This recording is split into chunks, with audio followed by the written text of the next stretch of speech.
दोस्तों, इस क्लास में हम 1853 का चार्टर एक्ट देखेंगे। इसके पहले हम लोगों ने 1833 का चार्टर एक्ट बहुत अच्छे से समझ लिया था, जिसमें कंपनी के एकाधिकार को समाप्त कर दिया गया था। इस क्लास में हम जो है 1833 का चार्टर एक्ट बहुत अच्छे से समझेंगे। इसमें हम देखेंगे कि कंपनी की शासन की अवधि क्या 20 वर्ष बढ़ाई गई थी, इसको अच्छे से समझेंगे। विधायी एवं कार्यकारी कार्यों का पृथक्करण, यानी जो विधायी कार्य हैं और कार्यकारी कार्य हैं, उनको अलग-अलग कर दिया गया, उसको हम अच्छे से समझेंगे। केंद्रीय विधान परिषद, एक छोटी-सी केंद्रीय भारतीय विधान परिषद बनाई गई, जिसमें कुल 6 सदस्य से लेके 12 सदस्य थे, तो उसके बारे में हम समझेंगे। स्थानीय प्रतिनिधियों को शामिल किया गया इस एक्ट में, उसको बहुत अच्छे से देखेंगे। सिविल सेवा एवं खुली प्रतियोगिता, इसको भी हम एक ढंग से समझेंगे। ये सभी टॉपिक 1853 के चार्टर एक्ट से हैं और सभी से क्वेश्चन पूछे गए हैं और पूछे जाएंगे, सो इसे आप बहुत अच्छे से देखिए। मुझे कमेंट बॉक्स में ज़रूर बताइएगा कि आपको मेरी बात समझ में आई या नहीं। ओके, तो चलिए हम स्टार्ट करते हैं 1853 का चार्टर एक्ट। 1853 के चार्टर एक्ट में पहले हम पृष्ठभूमि एवं परिचय देख लेंगे। तो सबसे पहले 1853 का चार्टर एक्ट क्या था और क्यों आया? तो इसका सबसे बड़ा कारण था 1833 में जो चार्टर एक्ट आया था, उसमें जो है कंपनी को 20 वर्षों के लिए रिन्यूअल किया गया था, यानी 20 वर्षों तक जो है कंपनी काम करेगी। उसके बाद फिर से रिन्यूअल डेट आ गई थी 1853 में, तो कंपनी को रिन्यू करना था। इस वजह से जो है ये चार्टर एक्ट लाया गया। ब्रिटिश संसद द्वारा पारित ईस्ट इंडिया कंपनी से संबंधित अंतिम चार्टर एक्ट था।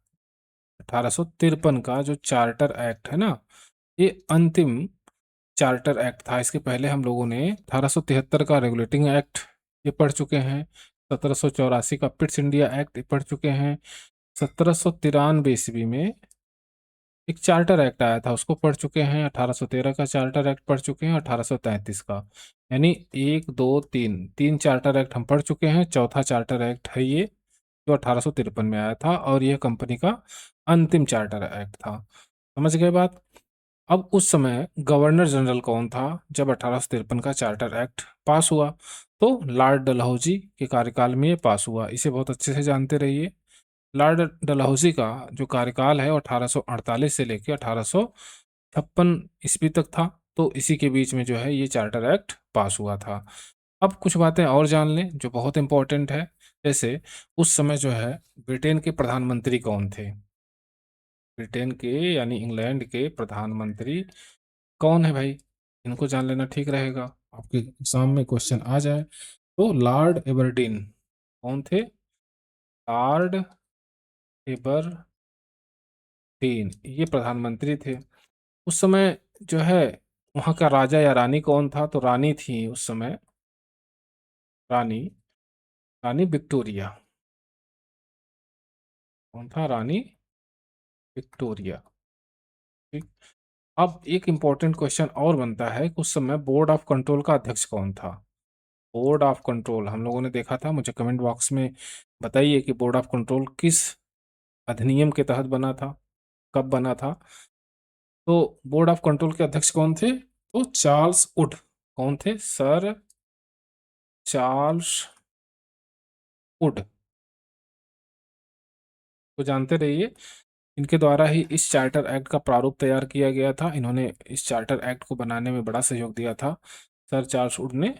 और आप लोग देखेंगे कि 1854 में एक वुड डिस्पैच आया था जो शिक्षा के लिए था, वो इनके द्वारा ही तैयार किया गया था, सर चार्ल्स वुड द्वारा, और इन्हीं के नाम से हम उसे पढ़ते भी हैं। तो ये नाम जो है आप जरूर जानते रहिए। ब्रिटेन के प्रधानमंत्री कौन थे? तो लॉर्ड एबरडीन। रानी कौन थी उस समय? तो रानी विक्टोरिया थी। और बोर्ड ऑफ कंट्रोल का अध्यक्ष कौन था? तो सर चार्ल्स वुड थे। अब आइए देखते हैं 1853 की आवश्यकता। तो कंपनी के प्रशासन में सुधार की आवश्यकता थी, वही वही रिन्यूअल करना था। ईस्ट इंडिया कंपनी को जो है भारत में व्यापार करने का अधिकार, उसको रिन्यूअल करना था। विधायी कार्यों को प्रभावी और व्यवस्थित बनाने की जरूरत थी। ये सब आवश्यकताएं थी, इस वजह से यह चार्टर एक्ट 1853 पास किया गया। अब 1833 के बाद की परिस्थितियां, जो 1833 में इसके पहले का जो चार्टर एक्ट पास किया गया था, उसके बाद जो है क्या स्थितियां थी? तो 1833 के एक्ट ने गवर्नर जनरल को पूरे भारत का गवर्नर जनरल बना दिया था। लोगों ने इसे अच्छे से समझा था। कंपनी का व्यापार समाप्त हो चुका था, पूरी तरह से समाप्त हो चुका था। ध्यान केवल प्रशासन पर केंद्रित था। अब ईस्ट इंडिया कंपनी जो है क्या कर रही थी, केवल प्रशासन कर रही थी। विधायी परिषद का ढांचा अपर्याप्त था और सुधार की आवश्यकता थी। इन सब कारणों से 1853 का चार्टर एक्ट पास किया गया। अब आइए हम थोड़ा सा आगे देखें। कंपनी शासन की अवधि। सबसे पहली बात, अभी 1833 के चार्टर एक्ट में हम लोगों ने देखा था कि कंपनी के शासन को 20 वर्षों तक बढ़ा दिया गया था। बस कंपनी जो है क्या कर रही थी, प्रशासन कर रही थी, व्यापार तो उसका खत्म कर दिया गया था 1833 के चार्टर एक्ट में। तो 20 वर्ष के लिए नवीनीकरण का अभाव। ये जो 1853 का जो चार्टर एक्ट था ना, इसमें जो है कंपनी को 20 वर्षों के लिए नवीनीकरण नहीं किया गया। तो यहाँ पर देखें 1793, 1813, 1833 की तरह 1853 के एक्ट में कंपनी के शासन को अगले 20 वर्षों के लिए नवीनीकृत नहीं किया गया। यानी ईस्ट इंडिया कंपनी को 20 वर्षों के लिए जो है अब नवीनीकृत नहीं किया गया, यानी अगले 20 वर्ष तक शासन नहीं कर सकती है। केवल जो है एक अनिश्चित काल के लिए जो है रिन्यू किया गया कि भाई कभी भी जो है हम शासन अपने हाथ में ले सकते थे। कंपनी शासन की अनिश्चित अवधि। इस एक्ट ने कंपनी के शासन को किसी निश्चित अवधि से मुक्त कर दिया। अब यह शासन ब्रिटिश संसद के अगले निर्णय तक जारी रहने वाला था।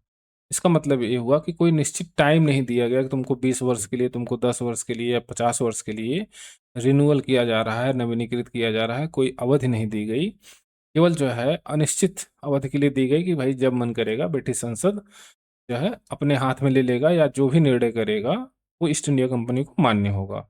आज समझ गए। 1858 से संबंध। तो 1858 से इसका क्या संबंध है, तो 1853 के एक्ट ने यह स्पष्ट संकेत दिया कि ब्रिटिश संसद किसी भी समय कंपनी के शासन को समाप्त कर सकती है। यानी संकेत 1853 में ही मिल गया था कि ब्रिटिश संसद ईस्ट इंडिया कंपनी के शासन को जब मन करेगा समाप्त कर देगा। अंततः कंपनी शासन का अंत 1858 के भारत शासन अधिनियम द्वारा हुआ। आप लोग जानते हैं कि 1857 में क्रांति हुई थी। उसके बाद जो है ब्रिटिश क्राउन ने शासन अपने हाथ में ले लिया 1858 में। तो 1858 के अधिनियम के बाद जो है ईस्ट इंडिया कंपनी का शासन पूरी तरह से अपने आप समाप्त हो गया। लेकिन स्पष्ट संकेत कब मिला, तो स्पष्ट संकेत 1853 के ही चार्टर एक्ट में दे दिया गया था पहले ही। महत्वपूर्ण एमसीक्यू ट्रैप, इसको देख लें। तो प्रश्न है, किस चार्टर एक्ट ने कंपनी के शासन की अवधि को 20 वर्ष के लिए नवीनीकृत नहीं किया? बहुत अच्छा क्वेश्चन है कि भाई उसमें चार ऑप्शन हो सकते हैं। 1793 हो सकता है, 1813 हो सकता है, या फिर 1833 हो सकता है। सही उत्तर क्या हो जाएगा? 1853 का चार्टर एक्ट। इस एक्ट द्वारा कंपनी को 20 वर्षों के लिए नवीनीकृत नहीं किया। बहुत अच्छे से जानते रहिए। दूसरा प्रश्न हम देख लें। कंपनी शासन का वास्तविक अंत किस अधिनियम से हुआ? तो कंपनी शासन का वास्तविक अंत पूछ रहा है, किस अधिनियम से हुआ? तो 1858 के अधिनियम से हुआ। ये भारत शासन अधिनियम 1858 द्वारा।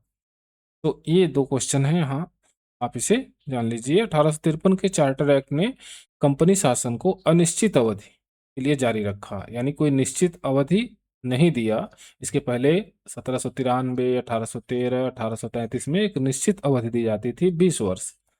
लेकिन 1853 में कोई निश्चित अवधि नहीं दी गई, यानी अनिश्चित अवधि के लिए जारी रखा, जिससे 1858 में ब्रिटिश क्राउन के प्रत्यक्ष शासन का मार्ग प्रशस्त हुआ।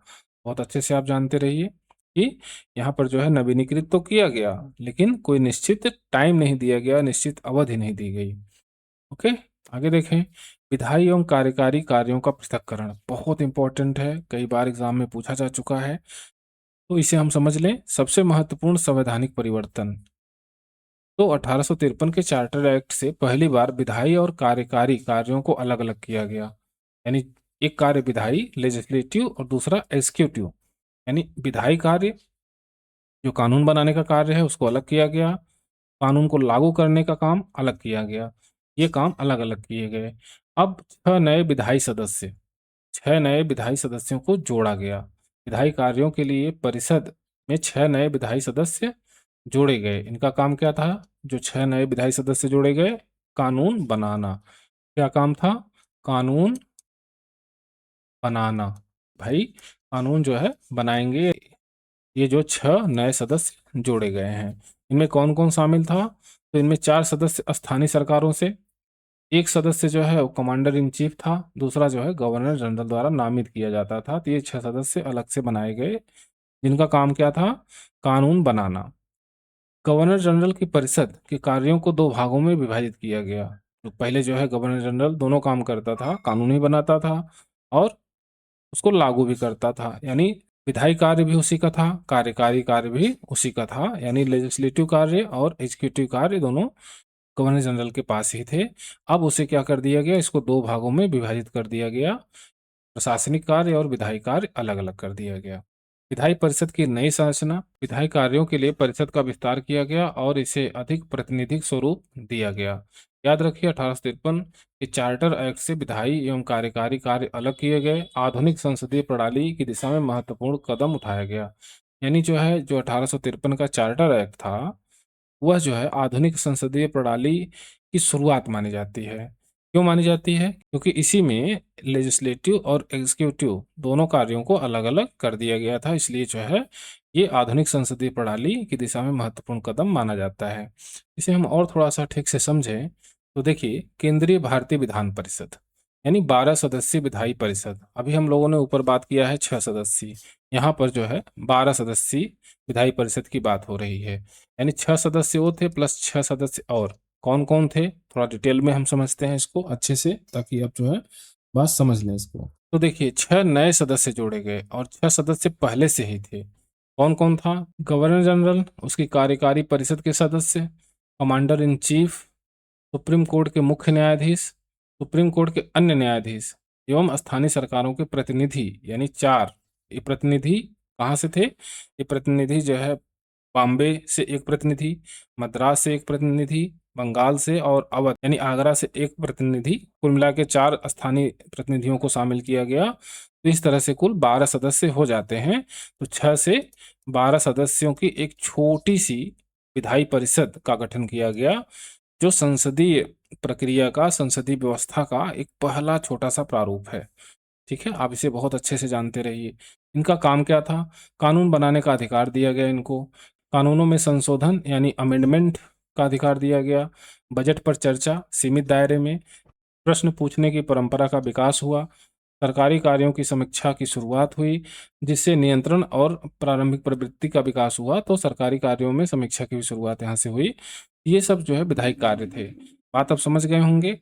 नहीं समझे तो ऐसे समझ लीजिए कि पहले जो है 1833 के चार्टर एक्ट में जो गवर्नर जनरल था और उसकी परिषद थी, वो जो है सारा काम करती थी। वो कानून भी बनाती थी और उसको लागू भी करती थी। यानी जो है लेजिस्लेटिव काम भी करती थी और एग्जीक्यूटिव काम भी करती थी।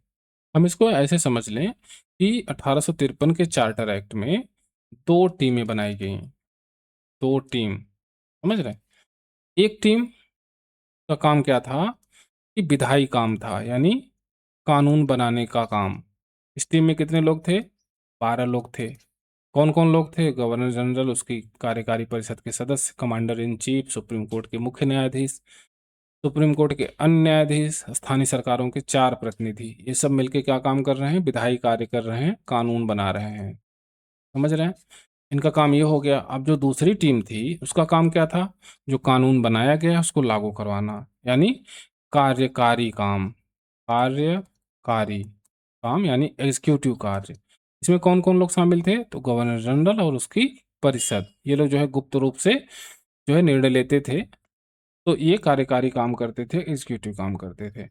इस तरह से 2 टीमें बना दी गई। कब? 1853 के चार्टर एक्ट द्वारा।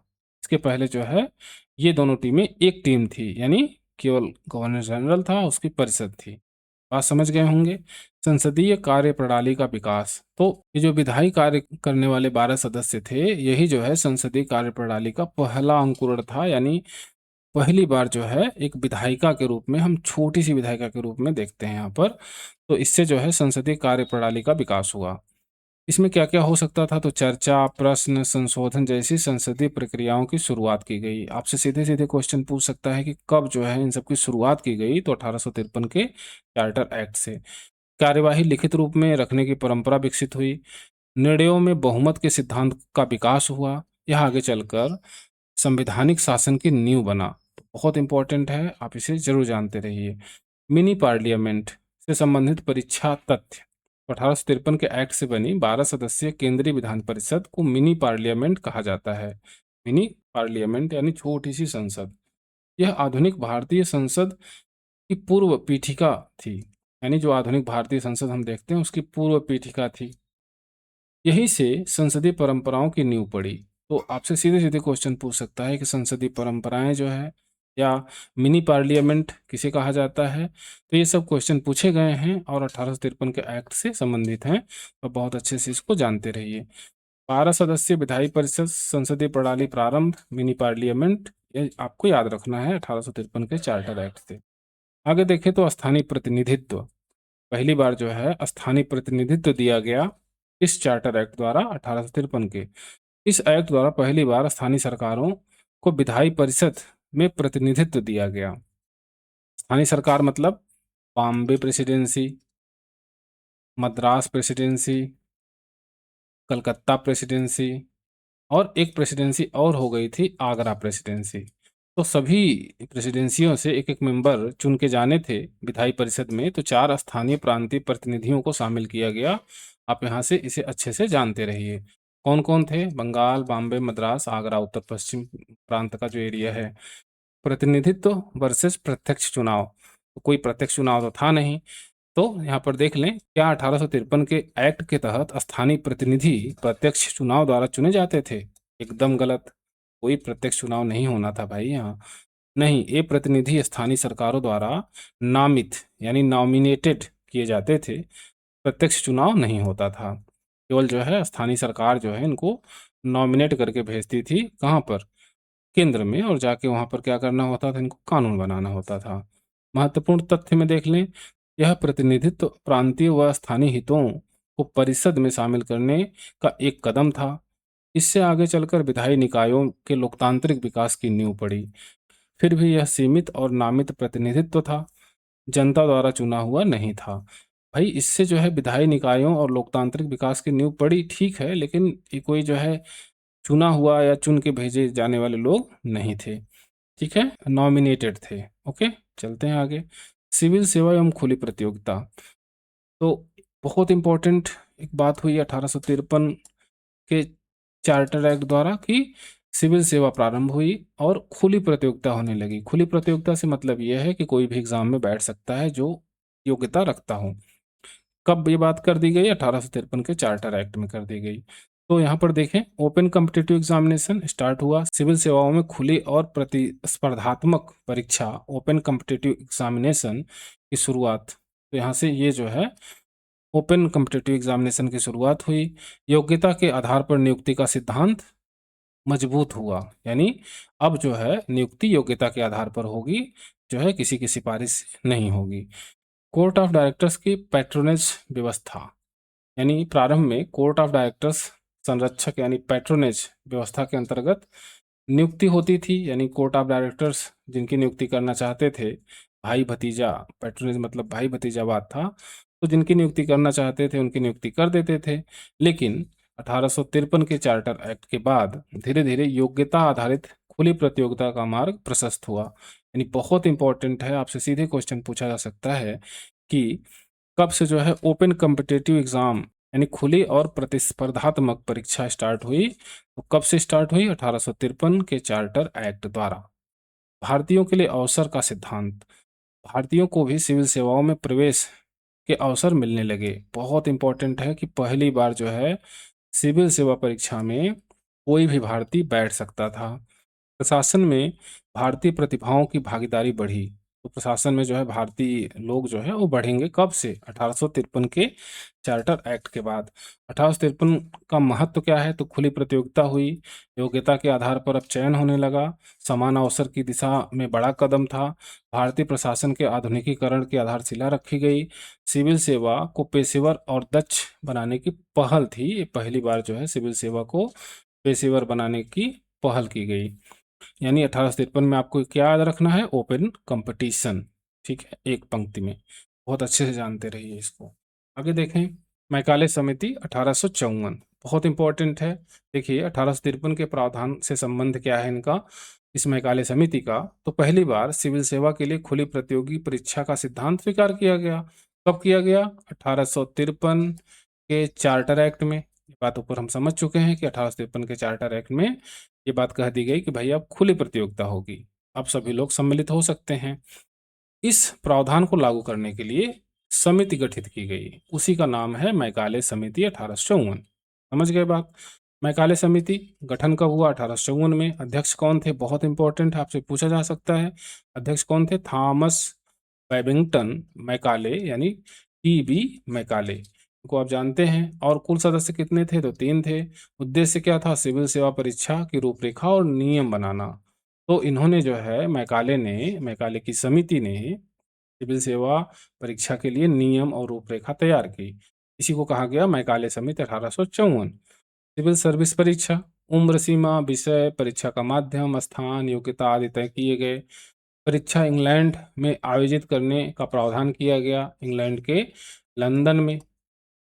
परीक्षा इंडिया में नहीं होती थी, इस बात का ध्यान रखिएगा और मुझे कमेंट बॉक्स में बताइएगा कि इंडिया में यानी भारत में परीक्षा कब से स्टार्ट हुई सिविल सेवा की, पहली परीक्षा कब हुई थी, मुझे ज़रूर बताइएगा अगर आप लोग जानते होंगे। आइए यहाँ पर थोड़ा सा और देख लें, 1853 और 54 का अंतर। तो 1853 में क्या किया गया? इस चार्टर एक्ट द्वारा एक प्रिंसिपल लाया गया कि भाई अब ओपन कंपटीशन होगा, खुली प्रतियोगिता होगी। और 1854 में मैकाले समिति ने क्या किया? इसका व्यवहारिक कदम उठाया, यानी उसने पूरी व्यवस्था बनाई कि कैसे परीक्षा होगी, कहाँ होगी, और खुली प्रतियोगिता परीक्षा का सिद्धांत स्वीकार किया गया 1853 में। सिर्फ सिद्धांत की घोषणा की गई थी 53 में, लागू करने की व्यवस्था नहीं की गई थी। एक नई दिशा की शुरुआत की गई थी। लेकिन 54 में क्या किया गया? प्रयोग के लिए नियम बनाया गया, विवरण तय किया गया, समिति गठित की गई, नियम बनाए गए, परीक्षा की रूपरेखा तैयार की गई, व्यवहार में इसे लागू करने की प्रक्रिया प्रारंभ की गई। तो आप दोनों बातें बहुत अच्छे से समझे रहिए, आपसे जो है अंतर में क्वेश्चन आ सकता है। आपको किसी तरह घुमाया जा सकता है कि 1853 के चार्टर एक्ट द्वारा परीक्षा स्टार्ट हो गई, नहीं नहीं, मैकाले समिति द्वारा 1854 के बाद जो है इसके सारे नियम कानून बनाए गए। और पहली बार परीक्षा कब हुई और कहाँ हुई? तो पहली बार परीक्षा 1855 में हुई। और कहाँ हुई? लंदन में हुई। और एज कितनी थी? तो एज थी 21 वर्ष। आगे चलकर इसे जो है कम कर दिया गया, 18 वर्ष कर दिया गया। कब किया गया? आप अगर जानते हो तो मुझे कमेंट बॉक्स में ज़रूर बताइएगा। ठीक है, पहले कितनी थी? पहले 21 वर्ष थी और लंदन में आयोजित की जाती थी परीक्षा। और पहली परीक्षा कब हुई? 1855 में हुई। ये बात समझ गए? परीक्षा का माध्यम क्या था? तो अंग्रेजी था। और क्या था? घुड़सवारी भी थी, उसमें घुड़सवारी आनी चाहिए। विषय में लैटिन आपको आनी चाहिए थी, और भी तमाम चीज़ें शामिल की गई थी। ठीक है, तो हम उसको डिटेल में फिर देख लेंगे। यहाँ पर आप इतनी बात जानते रहिए कि कब परीक्षा हुई थी। परीक्षा में पूछे जाने वाले फैक्ट स्टेटमेंट बेस्ड क्या है? तो 1853 में खुली प्रतियोगी परीक्षा का सिद्धांत स्वीकार किया गया, ठीक बात है। 1854 में उसे लागू करने के लिए मैकाले समिति का गठन किया गया, ये भी बात ठीक है। इस समिति के अध्यक्ष थॉमस बेबिंगटन मैकाले थे। ओके। इस समिति ने सिविल सेवा परीक्षा की आयु सीमा, विषय, माध्यम, योग्यता आदि निर्धारित कर दी। परीक्षा इंग्लैंड में आयोजित करने का निर्णय किया गया। तो परीक्षा कहाँ होना था? इंग्लैंड में, लंदन में। समझ गए? आगे चलें। कोर्ट ऑफ डायरेक्टर्स में परिवर्तन। कोर्ट ऑफ डायरेक्टर्स में क्या परिवर्तन किए गए, इसको आप बहुत अच्छे से जानते रहिए क्योंकि यहाँ से भी क्वेश्चन आता है।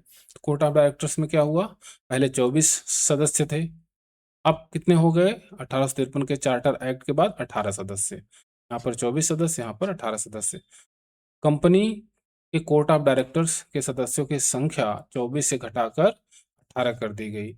यह परिवर्तन कंपनी के प्रबंधन में सुधार और नियंत्रण बढ़ाने के उद्देश्य से किया गया था। क्यों किया गया था? भाई प्रबंधन ठीक हो जाए, और ब्रिटिश सरकार जो है अपना नियंत्रण स्थापित करना चाहती थी कोर्ट ऑफ डायरेक्टर्स में। समझ गए? तो इस वजह से जो है ये किया गया कि भाई 24 से घटाकर 18 कर दिया गया।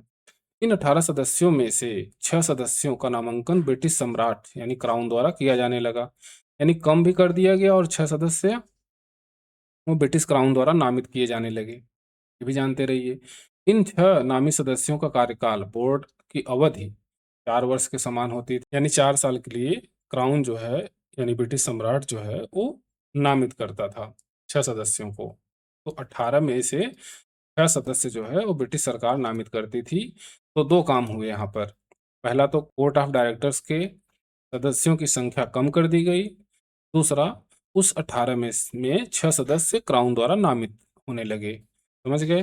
कंपनी पर क्राउन का बढ़ता नियंत्रण। तो क्राउन द्वारा सीधे 6 सदस्यों के नामांकन होने से कंपनी के आंतरिक कार्यों पर क्राउन का प्रभाव और नियंत्रण बढ़ा। तो स्वाभाविक सी बात है भाई, नियंत्रण बढ़ेगा। 6 सदस्य जो है कोर्ट ऑफ डायरेक्टर्स में क्राउन ने नियुक्त कर दिए हैं। यह कदम कंपनी के स्वायत्त स्वरूप को सीमित करने और उसे सरकारी नियंत्रण के दायरे में लाने की दिशा में महत्वपूर्ण था। तो आप यह बात जानते रहिए कि कोर्ट ऑफ डायरेक्टर्स में कब जो है 6 सदस्य सम्मिलित किए गए। सीधे क्वेश्चन आपसे पूछा जा सकता है।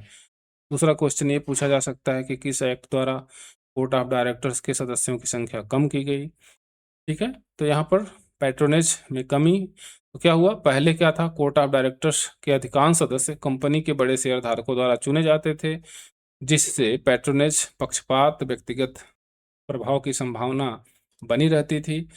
क्राउन द्वारा 6 सदस्यों के नामांकन से पैट्रोनेज की प्रथा में कमी आई, प्रशासन अधिक निष्पक्ष और उत्तरदायी बना। ये बात अच्छे से जानते रहिए, बहुत अच्छे से। इससे क्या फायदा हुआ, तो निष्पक्षता हुई, थोड़ा सा प्रशासन उत्तरदायी हुआ। प्रश्न और ट्रैप क्या है, कथन क्या है, तो देखिए, कोर्ट ऑफ डायरेक्टर्स के सदस्यों की संख्या 24 से 18 कर दी गई। बहुत अच्छी बात है, ये सही बात है। सम्राट को यानी क्राउन को 6 सदस्यों के नामांकन का अधिकार दिया गया, ये भी सही बात है। पैट्रोनेज की प्रथा को बढ़ावा दिया गया, ये गलत बात है। भाई, पैट्रोनेज की प्रथा को खत्म कर दिया गया। पैट्रोनेज मतलब भाई भतीजावाद, यानी आपस में सहयोग की बात।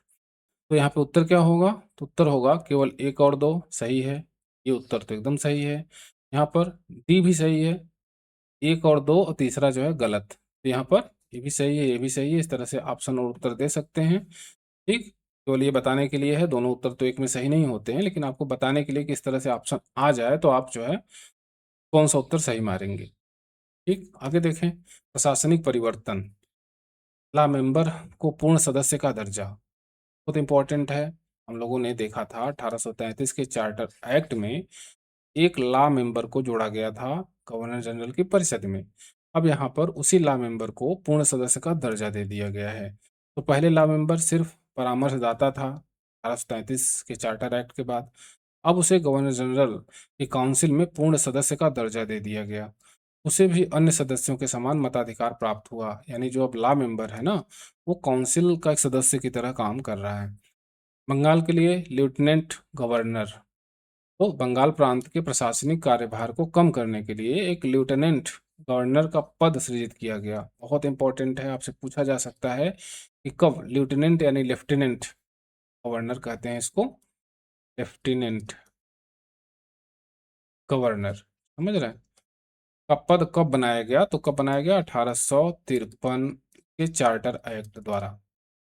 और यह जो है किसके लिए, भाई बंगाल के लिए। बंगाल में गवर्नर जनरल होता था अभी तक, अब गवर्नर जनरल तो रहेगा ही रहेगा, उसके साथ साथ एक लेफ्टिनेंट गवर्नर की नियुक्ति की गई। यह पद विशेष रूप से बंगाल के लिए था, तो भाई बंगाल में ही नियुक्त किया गया। कौन थे पहले लेफ्टिनेंट गवर्नर बंगाल के, तो फ्रेडरिक जेम्स हॉलिडे।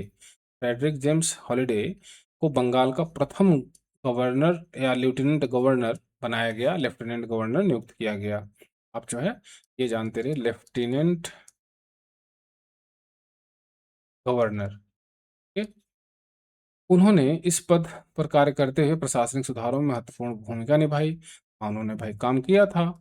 1854 में पदभार, तो जो लेफ्टिनेंट गवर्नर या lieutenant governor Frederick James Halliday थे, उन्होंने 1854 में पद ग्रहण किया और 1854 से वो कार्यशील हुए।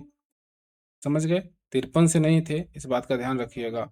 पद सृजन 53 के चार्टर एक्ट में किया गया, इसमें कोई दिक्कत नहीं है। लेकिन कार्य कब से स्टार्ट हुआ, तो 1854 से। नियुक्ति कब हुई, तो 1854 में, इस बात का ध्यान रखिएगा। फ्रेडरिक जेम्स हॉलिडे ने 1854 में इस पद का पदभार ग्रहण किया। तो 1854 आप जरूर याद रखिएगा, 53 गलती से मत लगा दीजिएगा। गवर्नर जनरल के प्रशासनिक भार में कमी, तो गवर्नर जनरल ऑफ इंडिया जो था उसके प्रशासनिक भार में कमी आई भाई इससे, क्योंकि बंगाल के लिए एक स्पेशल लेफ्टिनेंट गवर्नर मिल गया। तो इस व्यवस्था से गवर्नर जनरल भारत पर से बंगाल प्रांत के दैनिक प्रशासनिक कार्यों का भार कम हुआ, यानी अब उसे बंगाल की समस्या से नहीं निपटना है, उसे पूरे भारत की समस्या को देखना है। उन्हें अब व्यापक नीतिगत राजनीतिक और साम्राज्य स्तरीय कार्यों पर अधिक ध्यान देने का अवसर मिला। तो भाई गवर्नर जनरल कब मुक्त हुआ, ऐसे भी क्वेश्चन आपसे पूछ सकता है बंगाल से। तो आप इन सबको जरूर जानते रहिए। क्वेश्चन कैसे भी पूछे, आप डिटेल में पढ़े रहेंगे तो आप सारे क्वेश्चन का उत्तर दे पाएंगे। वैसे इस बार टीजीटी पीजीटी में माइनस मार्किंग लागू होने वाली है। आपको थोड़ा सा जो है डिस्क्रिप्टिव होके पढ़ना पड़ेगा, ताकि आप एग्जाम के सभी क्वेश्चन को सॉल्व कर पाएं, क्योंकि क्वेश्चन एआई जनरेटेड बन रहा है, क्वेश्चन विस्तार स्वरूप बन रहा है, थोड़ा सा डिटेल में आपको जानकारी चाहिए। तो केवल फैक्ट पर आप जो है डिपेंड नहीं रह सकते। केवल फैक्ट पर डिपेंड रहेंगे, स्वाभाविक सी बात है कि बहुत से क्वेश्चन जो है रिपीटेड नहीं आते हैं, और आपको अगर एग्ज़ाम पास करना है, तो आप रिपीटेड क्वेश्चन पर डिपेंड नहीं हो सकते। आपको कुछ नया जानकारी चाहिए, कुछ अलग जानकारी चाहिए, और जानकारी ठोस चाहिए। तो उसके लिए आप थोड़ा-सा डिटेल में पढ़ेंगे, तो आप जो है अच्छे से सारे क्वेश्चन कर पाएँगे, और आप गलतियाँ कम करेंगे। क्योंकि वहाँ थोड़ा-सा जो है गलती, थोड़ा-सा जो है क्वेश्चन इधर-उधर होता है, ऑप्शन हमको वही याद रहता है और हमारा दिमाग बार-बार उसी ऑप्शन पे जाता है, क्योंकि क्वेश्चन बदल दिया गया होता है। ऑप्शन में वो नाम डाल दिया जाता है, और आप कन्फ्यूज़न में उसको लगा के चले आते हैं, और बाद में पता चलता है कि भाई हमने तो ठीक लगाया था, लेकिन जो है आंसर वो नहीं होगा, कोई और होगा। ये गलती तब नहीं होगी जब आप जो है अच्छे से डिस्क्रिप्टिव रूप में अच्छे से पढ़े रहेंगे। ओके? तो ठीक है, बस इतना ही। मिलते हैं नेक्स्ट क्लास में। नेक्स्ट क्लास में हम टोटल एमसीक्यू देखेंगे। सभी एमसीक्यू इम्पोर्टेंट जो होंगे, जो आपके एग्ज़ाम में पूछे जा सकते हैं और पूछे जाने की संभावना जिनकी होगी, उनको हम डिटेल में देखेंगे कायदे से। और एमसीक्यू 1773 के रेगुलेटिंग एक्ट से लेके 1853 के चार्टर एक्ट तक के बीच का होगा। आप उसे ज़रूर देखिएगा, और मुझे कमेंट करके ज़रूर बताइएगा कि क्या जो है आपको बात समझ में आ रही है या